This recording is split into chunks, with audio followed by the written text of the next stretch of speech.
What is your goal? Save for retirement?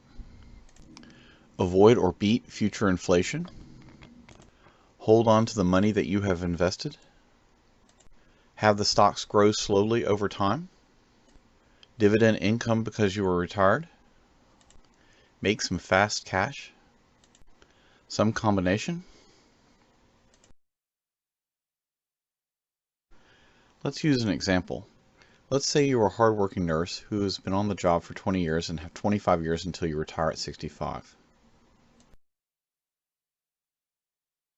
Let's further say that you already have a retirement mutual fund like Vanguard from your work at the hospital. A relative recently died and left you $10,000. You already have some money in the bank, so you decided to invest some in the market. You decide that your goal is to preserve your capital, in other words, not lose money, and make a small amount of income on the side which will be reinvested into stocks and cashed out at retirement. This is a clear, well-defined goal. Here are the 11 stock market sectors. Now we're going to look up J&J.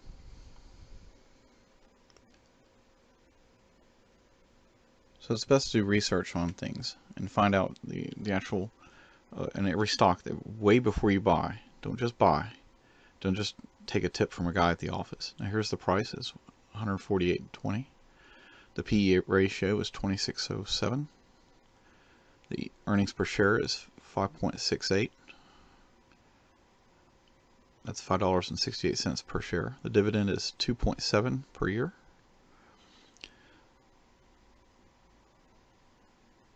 So right now we're looking at the actual price of WST to find out whether it's at an all-time high or not, whether it's a good price or not. And as you can tell, it's at an all-time high. Whether you look at the max, 5-year, 1-year, year-to-date. So when we look at the actual on the Excel spreadsheet, you can see that a lot of these stocks have been eliminated because they simply are all-time highs. They have no dividend. They're overall just bad stocks. Now we have 3 good stocks: J&J, PFE, MRK, which is Johnson & Johnson, Pfizer, and Merck, and then ABC. ABC is in a yellow because it's got a dividend and it's okay. It's something to look into, and the PE is not too bad, 13.59. But the problem is that ABC compared to Pfizer, it comes up short. It comes up short on the PE. It comes up short on the dividend. And when if you had to compare a 4.14 dividend to 1.61, well, 4.4 is almost 4 times or 3 times as much. So the price and the PE on Pfizer is a buy. It's a definite buy. There's no doubt about it. The next thing you need to do after you decide it's a buy is to go look at the conversations. So we're going to look up PFE's conversations. So conversations are basically, it's also called, the old word is scuttlebutt. But basically, what are people saying on the street? And nowadays, we're basically doing that in Yahoo and conversations in different places. But what are people saying? Now, you'll hear a lot of things out there. You read a lot of things like from trolls and different things. People who are pump and dump, that sort of thing. It's totally illegal, but they do it still. But what you're trying to do is find the people who are legitimate, and if after you read it for a while, you will get a sense of what is going on. And are people buying? Are people loading up? Are people exasperated? Or are they trying to sell all they can? Or are they perplexed as to where the stock is going? Or are they talking about the news? In this case with Pfizer, this is a buy. You can see that there's a gigantic contract that the government just gave for COVID-19, and all the news is saying buy. It's got a great future for Pfizer. And even without that government contract, this stock was looking good. And with it, even with the price increase for this day that I was looking it up, there's it's a great buy. The only problem with the stock is, if I had to say one thing, is the price is not perfect. It doesn't have the margin of safety that I will speak about. But the margin of safety is 20-30% less than what the historical amount is. Now we're going to look at Pfizer's news to find out what's going on with them in the national news. So you click on the news portion of Yahoo. You can see that with the coronavirus update, U.S. cases dip. There's a Pfizer, there's a contracts for Pfizer. Basically, everything that has to do with COVID and Pfizer is out there in the news. So basically, Congress wants to look at giving a contract to Pfizer, and it's also with Merck and different ones. And if you look at the thing is, you have to research the stock, not just the news, the conversations, but everything with it. And it makes Pfizer a definite buy across the board, except for the price. It's not perfect, but you could buy it at this point. In order to research healthcare stocks, open Google, type in leading healthcare stocks, and then on the right you'll see the 12 healthcare stocks that I found after a small amount of research.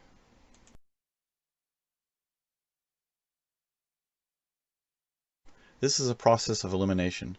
Spend some time reading the articles and researching the healthcare stocks. If there's a stock that you would not buy, go no further with it. There are plenty of stocks out there, and we're only picking one per sector. The more you spend on research before you buy, the better. We can afford to be choosy. Just like a marriage partner, you want the best one you can get, not just any person. Here's an Excel spreadsheet that I made up that compares and contrasts different stocks and their variables. For example, in the columns you see ticker, price, which is also called PPS, PE, which is price over earnings, dividend percentage per year, EPS, which is earnings per share, and whether the PPS is low or not, whether the actual price is low. Yellow means that it's moderate, red means it's at an all-time high or very high. Conversations and news is if you plan to go ahead further with stock, and buy is the overall recommendation. If you notice there's a lot of red on the bottom, that's because those are stocks that are merely speculative. Let's follow the logic here. We can easily eliminate the other health stocks because they have little or no dividend. We're left with J&J, PFE, MRK, and ABC. ABC can be eliminated because its dividend is lower, and compared to PFE, the PE is close, but not as good.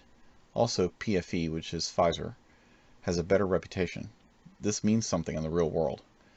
PFE beats J&J and MRK because of the higher dividend, 4.14%, plus a lower PE.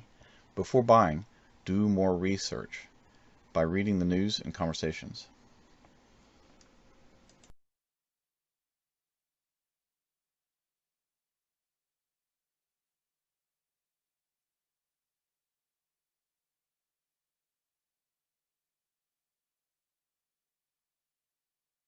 Even though you believe that Pfizer may be the stock that you want, other than more research, there are still two things you might want to do. Broaden the search to see if there are other stocks that are comparable to PFE. If you finally decide that this is your stock, you may want to hold off buying until the price is just right. It's tempting to rush out and just buy it. Seasoned investors like Warren Buffett say they wait for a stock to go down far enough to have a margin of safety. Margin of safety. When the average price of Coca-Cola stock is $55 for a year, then it would be wise to wait until it goes down 20 to 30% and then buy as much as you can. This not only assists you when going up, but going down too. There's always a possibility that when you buy it when it is 20% down, that it may go 30% down or lower. That's fine. Just buy more if you have the money. This is called averaging down. On a stable and great stock like Coca-Cola, a recovery almost certainly will happen. This is one of the reasons why it's best to stick with large, stable companies with great reputations. Healthcare is a more volatile sector than most. There's a lot of speculation in fly-by-night companies. One day a stock could be an absolute loser and no one wants it, and then it gets FDA approval for a novel drug for a widespread disease, and then the stock soars to new heights. This can and does happen. There's nothing wrong with a little speculation, as long as it is less than 10% of your portfolio. Honestly, if you want to play the lottery, go buy a ticket. If you want to invest for the long haul and preserve your capital, then go with the big billion-dollar companies that should be around 20 years from now.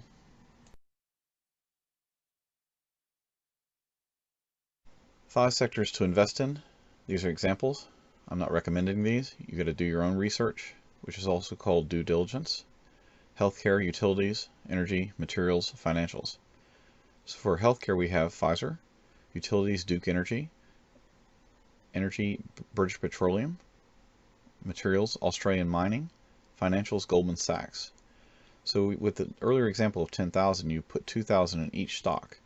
If one of them happens to soar and gets a dividend, you either sell it or take the dividend, and one of them goes down, you take the dividend, put it into the one that went down. And it's better tax-wise to do it that way instead of just selling. Another good strategy is to invest $1,500 in all 5 and keep $2,500 in cash in reserve, also called dry powder. If the market dips, buy the dips. Reinvest the dividends into the stocks that go down, also called averaging down.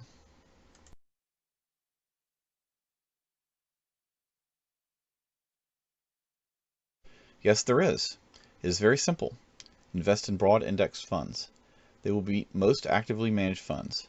They will not provide the optimal returns possible, but your capital will be safe and you'll get a return. Also, you can sleep well at night with such funds. And here's a chart with index fund versus managed fund. Invest in 2 to 5 index funds after doing research. Ensure that you check them every so often. Buffett has been a supporter of index funds for people who are either not interested in managing their own money or don't have the time. Buffett is skeptical that active management can outperform the market in the long run, and has advised both individual and institutional investors to move their money to low-cost index funds that track broad, diversified stock market indices. Buffett said in one of his letters to his shareholders, "When trillions of dollars are managed by Wall Streeters charging high fees, it will usually be the managers who reap outsized profits, not the clients." In 2007, Buffett made a bet with numerous managers that a simple S&P 500 index fund will outperform hedge funds that charge exorbitant fees. By 2017, the index fund was outperforming every hedge fund that made that bet against Buffett.